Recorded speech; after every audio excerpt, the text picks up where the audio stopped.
Nos acercamos a quienes protagonizan el día a día más cerca de... Anuncié que teníamos como invitado a Vladimir Rozón. Vladimir Rozón es coordinador del Observatorio de Partidos Políticos de Funglode. En esta ocasión lo trae ante estos micrófonos la presentación de un informe sobre la reforma policial. Bienvenido, Vladimir, ¿cómo estás? Muy bien, muchas gracias a ustedes por la oportunidad. Bueno, se me ocurre, con el permiso de Marisol y de Vicente, empezar preguntándote, bueno, ¿por qué el Observatorio de Partidos Políticos de Funglode se va a estudiar la anhelada reforma policial o la anunciada reforma policial? ¿No hay una extralimitación de radio de acción?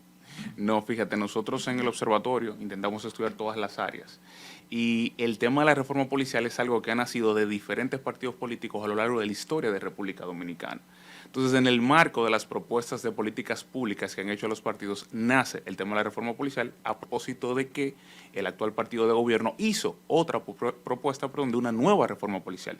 Y es así como nace el estudio para ver desde los primeros tiempos en que se comienzan a hacer estas propuestas por los diferentes partidos y gobiernos, qué ha pasado, qué han establecido, por qué no han funcionado y por qué estamos frente a una nueva propuesta de reforma que, como vimos en el estudio, presenta muchas similitudes con otras que ya hemos tenido en el pasado. Y si son tan similitudes y son propuestas por los partidos políticos, ¿cuáles son los fallos que hay? ¿Cuántas propuestas han habido a lo largo de los años? ¿En qué fechas?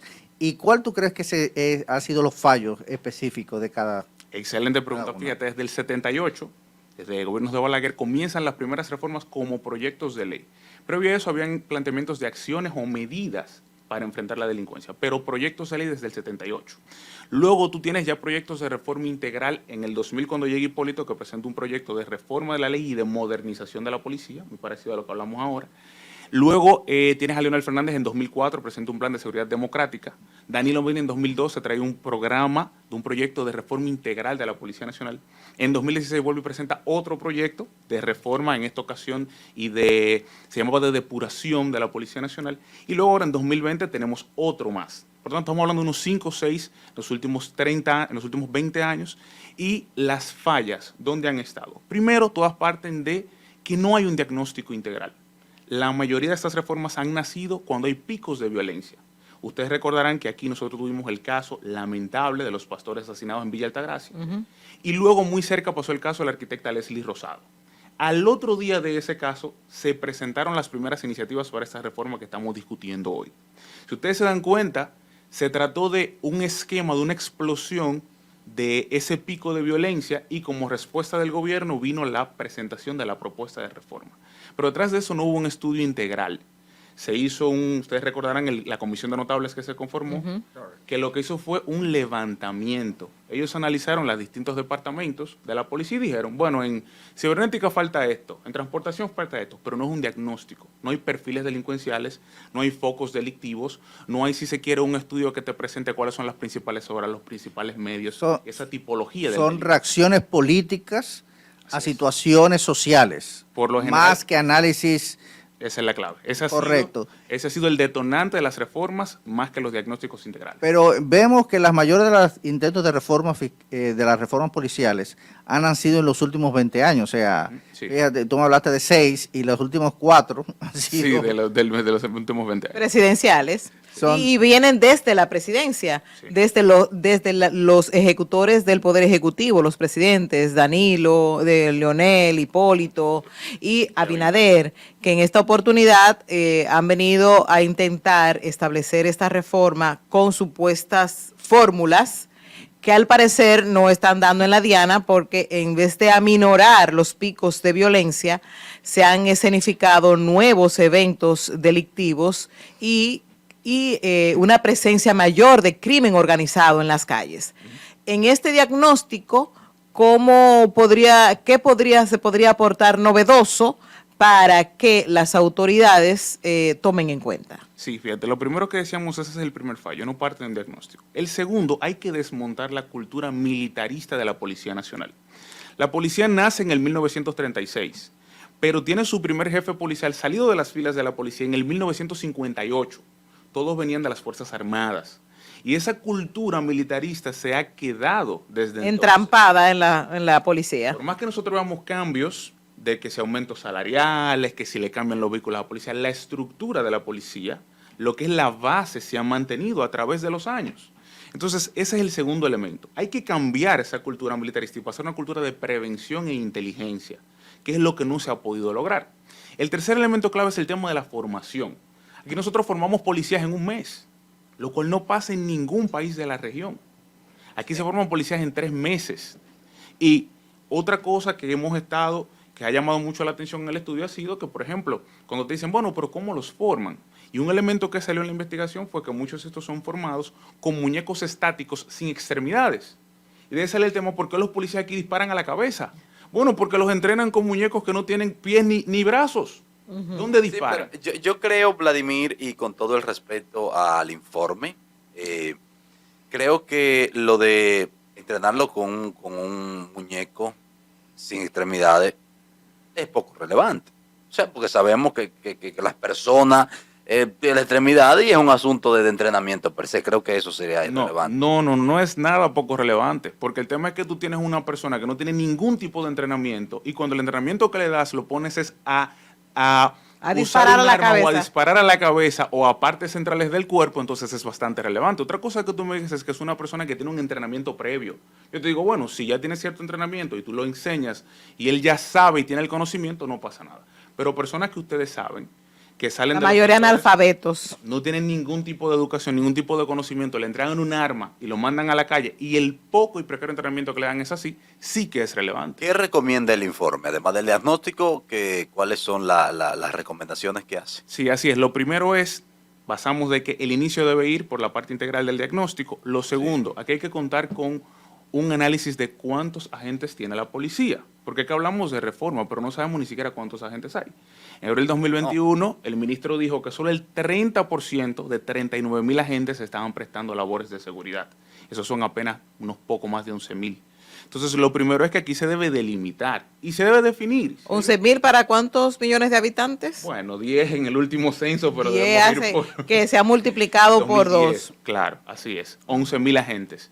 Entonces, luego está ahí mismo muy cerca el tema de las deficiencias en departamentos centrales, que es también otra recomendación que se hacía. La reforma no debe partir de un todo, sino que debe ser focalizada y priorizada. En el informe salió que departamentos como ¿Dónde debe ser focalizada?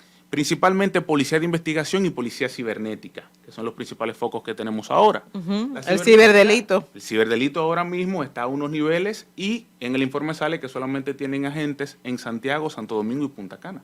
La otra parte del territorio no tiene a la policía de cobertura en estas áreas. Pero en la policía de investigación se estableció que estos no tenían ni presupuesto, ni vehículos, ni herramientas para realizar la labor. Incluso reconocen ellos mismos que muchos de sus peritos a veces tienen que trabajar por fuera y que eso mismo podía viciar las investigaciones. Exacto. Y otra situación que se está dando en estos momentos con agentes de la Policía Nacional es que además de la poca capacitación, no tienen recursos, no tienen vehículos, mal pagos, pero tampoco eso no es suficiente cubrir esas acciones cuando no tienen una educación, una formación académica adecuada para el uso de armas y de control de detenidos, que es donde estamos viendo muchas fallas. Y la falta de respeto de la ciudadanía hacia el agente. ¿Dónde cree ese estudio podría también dar algunas herramientas para trabajar esa situación que se está dando ahora mismo de irrespeto a la autoridad? Sí, ahí entre las recomendaciones que hicimos planteamos el tema del vínculo con la comunidad. Eso es algo que se ha perdido completamente. Y está muy ligado a la falta de autoridad que hay con los cuerpos castrenses. El tema del vínculo con la comunidad es clave, porque los delincuentes se han apropiado del territorio. Ellos lo controlan, ellos son los dueños. Sí, hay zonas donde la policía no entra. Entonces, claro, aquí el control debe volver al ciudadano y debe ir de la mano de los cuerpos castrenses. Entonces, ese vínculo con la comunidad es clave para tratar ese tipo de problemas. Y lo segundo es que hay que crear mecanismos de rastreo delincuenciales, no solamente de hechos aislados, sino crear patrones delictuales. Porque aquí nosotros tenemos muchos delitos comunes que pasan siempre. y que se sabe dónde están y dónde son. Y pero no dicen que la policía sabe dónde está cada delincuente. Si se roba un teléfono, la policía sabe dónde está. Eso es verdad. Si se roba una... Eso es verdad. Vladimir, ¿qué dice el informe sobre la actitud preventiva que debe tener el policía y la policía? Y también, ¿qué dice el informe sobre el perfil que debe tener el futuro agente? Sí, otra muy buena pregunta. Mira, el tema de la prevención, la policía de hecho, y en los proyectos de reforma, es importante destacar que el tema de la prevención siempre ha sido clave. Incluso se menciona en todos los proyectos. Pero nosotros aquí nunca hemos visto acciones de prevención de la policía. Aquí las acciones de la policía son de reacción. Es reacción, claro, Entonces, así. nosotros aquí, a pesar de que en el papel lo ponemos, pero nunca se han creado, incluso los proyectos de reglamento de la ley de la policía, que es de hace 3, 4 años, la mayoría no se han creado. Y hay un reglamento que toca concretamente el tema de la prevención, pero como no se ha creado no tiene forma de aplicación. Y el estudio toca eso muy importante, como mencionaba ahorita, en ese cambio de cultura está la clave de pasar de esa cultura de reacción a la de prevención.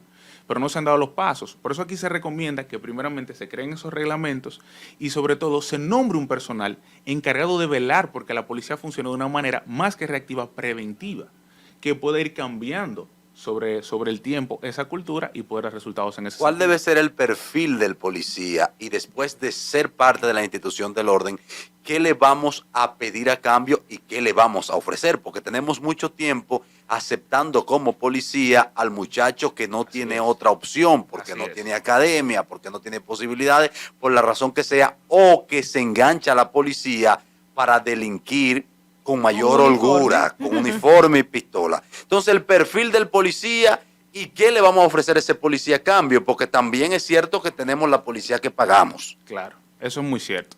Aquí lo primero que hay que contar es que el policía aquí tiene que tener estudios, por lo menos los estudios básicos, debe por lo menos tener el tema del bachillerato, como le llamamos aquí.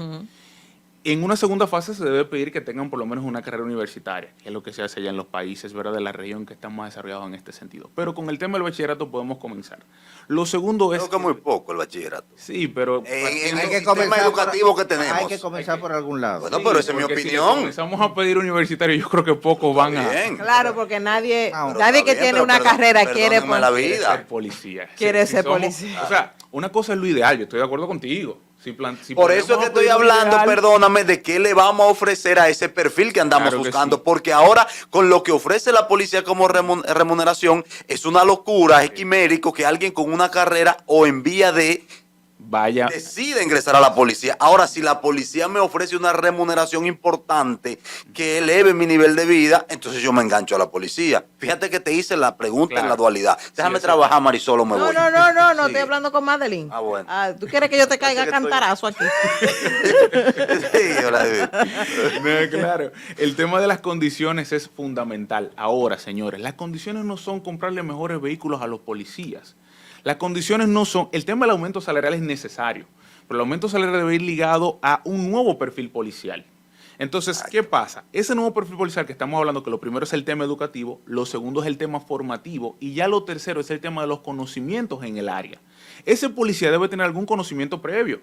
Aquí usted cuando va a cualquier trabajo le dicen que si usted tiene experiencia. Que si tiene experiencia. Aquí los policías entran sin ninguna experiencia. Entonces, el perfil tiene que ir formándose. ¿Y de dónde adquiriría una experiencia? Hay academias que le sirva para la policía? En otros países tú vas a una academia previa antes de entrar a examinarte para entrar en tu cuerpo castrense. Tú no vas directamente a la policía. Entonces aquí esas academias, que las hay también, debería exigírsele a los policías o a los que quieran entrar a las Fuerzas Armadas que pasen primero por eso y después usted viene aquí. ¿Y qué le vamos a dar a cambio? Previo. Y viene entonces el tema que le vamos a dar a cambio. Para el tema que le vamos a dar a cambio hay que dividir. Primero, yo siempre he dicho, si formamos nuevos policías, no podemos entrarlos al entorno contaminado de los viejos policías. Porque se contaminan. Evidentemente, y vamos a... Además, regularmente hay mayor rango. Exactamente. Entonces, el tema de jerarquía se respeta. Entonces, eso es lo aunque primero, esté retirado. Aunque esté retirado. Entonces, lo primero, hay que dividir esa parte. El nuevo policía formado que va a entrar entonces, evidentemente debe tener un salario acorde. Yo hablé una vez en una ocasión con un jefe policial en un pueblo de España. Y le decía, mira, ¿por qué aquí hay tan poca cultura de corrupción en la policía? Y me decía, bueno, es que tú aquí no tienes necesidad de corromperte. Tú aquí como policía tienes un buen salario, tienes un buen seguro médico, tienes acceso a una vivienda digna y tienes acceso a los beneficios que puede tener una persona con cualquier otra carrera. Entonces, ahí está la clave. Ahora, esos beneficios hay que dárselo a un nuevo policía formado, porque el policía ya que tiene la cultura del coge, sí, ya que del por más dame, que tú lo formes y le des el nuevo entrenamiento, del que esconde la evidencia, va a caer en ese entorno contaminado. Entonces ese nuevo perfil debe contar con eso, un nuevo salario, seguro médico y capacidad para tener acceso a una vivienda digna y a beneficios que puede tener una persona de clase media. Una cosa, eso es muy quimero todo esto, Vladimir, porque todo eso está muy bonito, pero República Dominicana ahora mismo vive una situación de inseguridad real que genera temor incluso andar en las calles, porque, bueno, es delito común, es un asalto, es un robo, es a mano armada, pero la gente dice, uy, ¿qué vamos a hacer? Sí. ¿Qué puede hacer la policía antes de llegar a ese policía formado, bien pagado y bien entrenado? Excelente pregunta. Fíjate. Hay solo brillante. Gracias. No hay duda, no hay duda.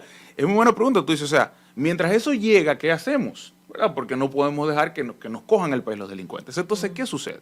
La policía real efectivamente tiene control aquí del territorio si quiere. Aquí lo que ha faltado es un tema de que se desmonten ciertas estructuras a lo interno, que son las que promueven a veces muchas de esas acciones. Claro. Entonces, no es tan difícil como pudiéramos pensarlo. Es que desde dentro, yo creo que la delincuencia viene de dentro, es mi humilde opinión. Aquí la policía ha tomado el pulso a gobiernos. La policía aquí, señores, cuando se pierde un vehículo, si quieren que aparezca, aparece. Si aquí se pierde un celular y la policía quiere encontrarlo, lo encuentra. Mira, Vladimir, ya... Entonces, para concluir con el punto ahí, entonces te decía, primero, hay que desmontar esas estructuras internas de la policía. Y pongo un ejemplo rápido. El robo de retrovisores y de piezas de vehículos. Aquí todo el mundo sabe dónde se venden. ¿Dónde se venden? Sí. ¿Por qué no se interviene eso? Y se fiscaliza a toda esa gente y se apresa a toda esa gente que no te puede justificar dónde salen esas piezas. Esas piezas. Es más que la policía íntegra. Mira, ya nos vamos, pero yo no sé brevemente si el informe tiene algún capítulo que hable de los oficiales en la policía analfabeta que dirigen a nuevos policías con estudio y maestría. Sí, eso sí es verdad. Increíble. Mire, eso es terrible. Cuando se lo llevan a trabajar con ellos, ellos lo rechazan porque no sirven para patrullar.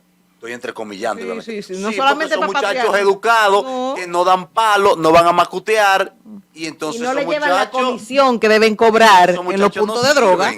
¿Observó eso el informe? No entramos en esa parte. No entramos en esa parte. Y en la armería, dueña de los oficiales que se roban los uniformes y lo venden ellos. Tiene una chequeadita a eso también. Sí. Vladimir. No, vamos a ver. Esto es un trabajo científico y se basa en evidencias. Entonces hay muchas cosas que evidentemente... Que son de voz populi, pero que tampoco tienen una evidencia. Exacto. Una evidencia. Para nosotros decirles no a hay ustedes... quien lo denuncie. La evidencia está ahí. Exactamente. Ahora sí estamos hablando, Vicente. Ahí es Vicente. No hay quien un policía pantalones. Nadie. Es que un policía no va a poner a otro policía en evidencia. Ahora sí estamos hablando. Pero también otra pregunta, y yo la evidencia está ahí hasta final, y este informe sobre... Búscala y públicala. Porque él no... Públicala, que nosotros la vamos a recoger en el estudio. Está hablando de cosas que se saben y él no es un funcionario que se encarga. Él hizo una observación. Espérate, Vicente, yo sé lo que... Y ahora, muy bien, Perdóname, porque él hizo un diagnóstico. Ahora ven, vamos. Porque él hizo un diagnóstico. El informe le hizo un diagnóstico. Pero no, yo te voy a dejar, pero si el informe le hizo un diagnóstico a la policía, lo que yo estoy diciendo es de la policía. Que el informe lo haya recogido o no, esas son otras 500. Pero es diagnóstico de la policía. Mira, entonces, el tema también está la división de la policía, porque tú hablaste de policía cibernética, pero también aquí hay una policía metropolitana, una policía de tránsito, una policía del interior, una policía turística, y a veces tú ves que uno no quiere hacer el trabajo del otro, o uno no está preparado para hacer el trabajo del otro. Sí. O sea, muchas veces se da, Vicente, que no dan para patrullar, entonces lo mandan para la DGC o lo mandan para policía. Pero ¿qué es lo que pasa? Tú ves un asalto, hay un policía de la DG, no se mete, porque eso no es tránsito. Está para su jurisdicción. Ajá. Y tú ves un policía de investigación de droga que está ahí, y hay un choque y él no se mete, porque eso no es droga. Sí, ¿Qué es lo que pasa ahí? Mira, ahí lo que es un tema con las funciones de la policía. Y sobre todo con que se ha creado una especie de islas a lo interno. A pesar de que forman todas partes de un de un mismo territorio, de un mismo cuerpo, ha habido evidentemente intendentes que han tomado la voz y han dicho, no, mi cuerpo funciona de esta manera y es aparte, lo cual es un error. Ahora, en términos de funcionamiento, deben trabajar en conjunto. El problema es que en la práctica no se hace y nadie ha dicho, señores, ¿pero por qué estos cuerpos no trabajan en conjunto? ¿Por qué pasa lo que tú dices? Porque si hay un robo, aquel que es un DGCET que está armado y que es un policía, además. Claro, que solamente está al servicio de la DGCET, pero primero es policía. Primero es policía y después, bueno, te designan en tránsito, pero tú eres un policía. ¿Por qué tú no intervienes? Ah, no, que yo soy policía de tránsito. Entonces, ahí hay un tema del funcionamiento que los intendentes en la práctica le han ordenado a su personal de debate. Ay, Vladimir, hay tantos temas porque que se van a quedar en el aire, pero debemos despedir esta entrevista interesante con Vladimir Rozón de Funglode, quien nos vino a presentar un trabajo súper interesante sobre la Policía Nacional y las reformas que se han dado a través de los años, donde hay muchos puntos interesantes que seguir abordando, pero será en otra oportunidad. No. Vladimir, gracias. Pero nada más, ¿dónde está disponible el informe? OPD, qué bueno que lo mencionas, opd.org.do, reforma policial y experiencia comparada. Tiene muchos temas más, como los cuerpos policiales en la región, cuáles han sido las reformas desde sus inicios hasta ahora. opd.com. opd.org.do. Exactamente. Ahí, si usted también está haciendo un trabajo, una tesis sobre reforma policial, eso es un documento valiosísimo que puede buscar en esa dirección que él ha dado. Vamos a una pausa comercial y retornamos con mucho más contenido de A Nivel Carrosario Más Cerca. A Nivel Carrosario Más Cerca.